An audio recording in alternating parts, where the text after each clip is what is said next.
अशी एखादी जागा माहितीये जिथून जाणं टाळता येत नाही, पण ती जागा भयानक, झापाटलेली म्हणून ओळखली जाते.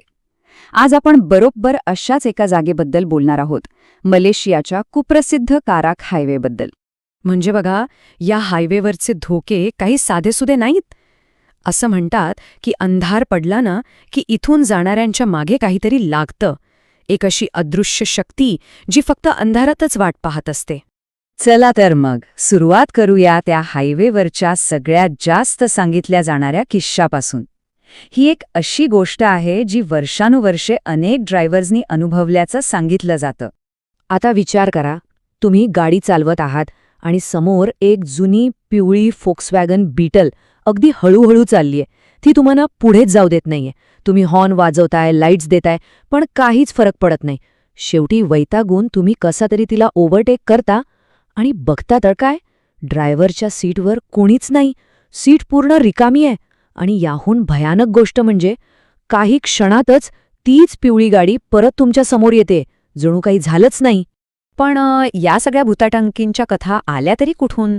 बरं, या भूतांची गोष्ट समजून घेण्यासाठी आपल्याला या महामार्गाच्या रक्तरंजित इतिहासात डोकावून पाहावं लागेल. या रस्त्याचा इतिहास हजारो वर्षांपूर्वीचा आहे. जिथे आज हा हायवे आहे ना, तिथे एकेकाळी ओरांग असली नावाची जमात राहायची. त्यांचा विश्वास होता की ही जमीन, हे पर्वत, हे सगळं जिवंत आहे, आत्म्यांनी भरलेलं आहे. पण मग 1970च्या दशकात विकासाच्या नावाखाली जंगलं कापली, पर्वत फोडले आणि म्हणतात की यामुळेच तिथल्या शक्ती जाग्या झाल्या. तिथल्या स्थानिक लोकांच्या मान्यतेनुसार या बांधकामामुळे 2 प्रकारचे आत्मे खवळले. एक हेया, जे निसर्गाचं संतुलन राखतात, आणि दुसरे पेनू, जे आपल्या जागेचं रक्षण करतात. आणि जेव्हा त्यांच्या घरात अतिक्रमण झालं तेव्हा ते हिंसक बनले.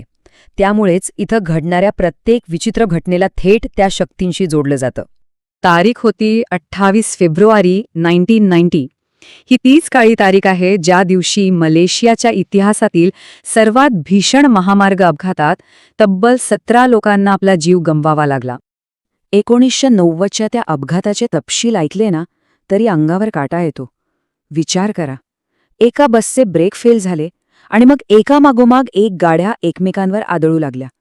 कार, पोलिसांची गाडी, एवढंच नाही तर एक इंधन टँकर सुद्धा. या एकाच घटनेने या हायवेच्या भयानक कथांना कायमचं जिवंत केलं. पण ती पिवळी गाडी ही तर फक्त सुरुवात आहे.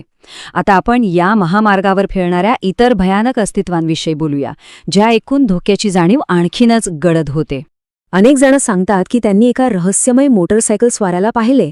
तो पूर्ण काळ्या कपड्यांमध्ये असतो आणि गाडीच्या बरोबरीने शांतपणे चालतो. गाडीचा स्पीड कितीही असो, तो अगदी तंतोतंत जुळून घेतो, जणू काही तो वाऱ्याचाच एक भाग आहे. एका महिलेने तर आपला अनुभव सांगितलाय. ती खूप घाबरली आणि तिने त्या रायडरला मागे टाकण्याचा प्रयत्न केला.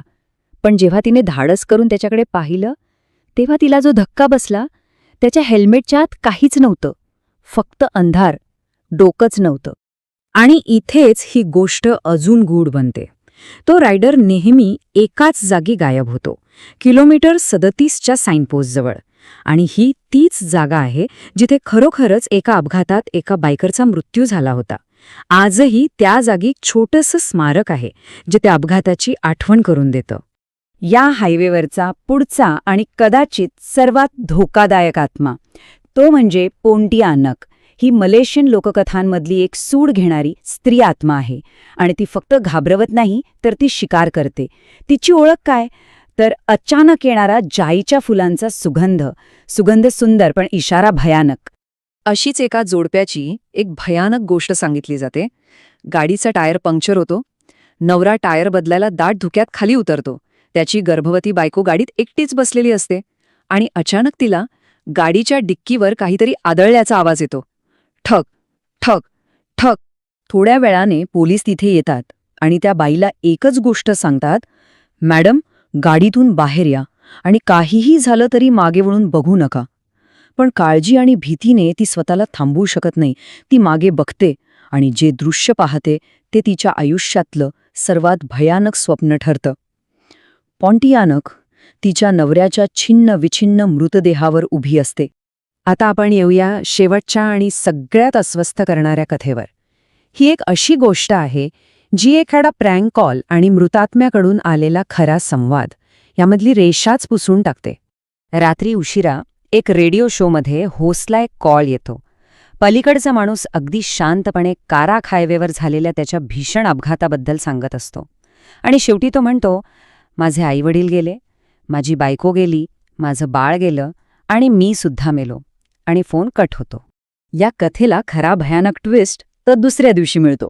तो रेडिओ होस्ट वर्तमानपत्रात एक बातमी वाचतो. एका कुटुंबाचा काराख हायवेवर अपघात होऊन मृत्यू झालेला असतो. ती बातमी कॉलरच्या कथेला हुबेहूब जुळते. पण जेव्हा तो स्टेशनमध्ये त्या कॉलचं रेकॉर्ड शोधतो तेव्हा त्याला काहीच सापडत नाही. जणू काही तो कॉल कधी आलाच नव्हता. या सगळ्या अंगावर शहारे आणणाऱ्या कथा ऐकल्यावर आता एक क्षण थांबूया आणि विचार करूया की या महामार्गाच्या या काळ्या ओळखीमागे काही तार्किक कारणं असू शकतात का? इथे आपण या दोन बाजू बघू शकतो. एका बाजूला आहेत अलौकिक कथा, सूड घेणारे आत्मे, शापित जमीन वगैरे. आणि दुसऱ्या बाजूला आहेत काही खरी वास्तविक कारणं. म्हणजे बघा, ह्या हायवेवर खूप तीव्र वळणं आहेत, अचानक दाट धुकं पसरतं आणि रात्रीच्या वेळी थकलेल्या ड्रायव्हरला भास होऊ शकतात. अशा स्थितीत घाबरलेलं मन अशा गोष्टी पाहू शकतं ज्या खरं तर तिथे नसतात. तर मग काय? हा फक्त एक धोकादायक रस्ता आहे की त्या दाट धुक्यात खरंच काहीतरी लपलेलं आहे? ह्याचा निर्णय आता प्रत्येकाने स्वतःच्या विश्वासावर घ्यायचा आहे. पण एक स्थानिक सल्ला मात्र आजही दिला जातो. जर त्या रस्त्यावर अचानक जाईच्या फुलांचा सुगंध आला तर समजून जायचं की प्रवास एकट्याने होत नाहीये आणि कदाचित पुढचा नंबर आपला असू शकतो.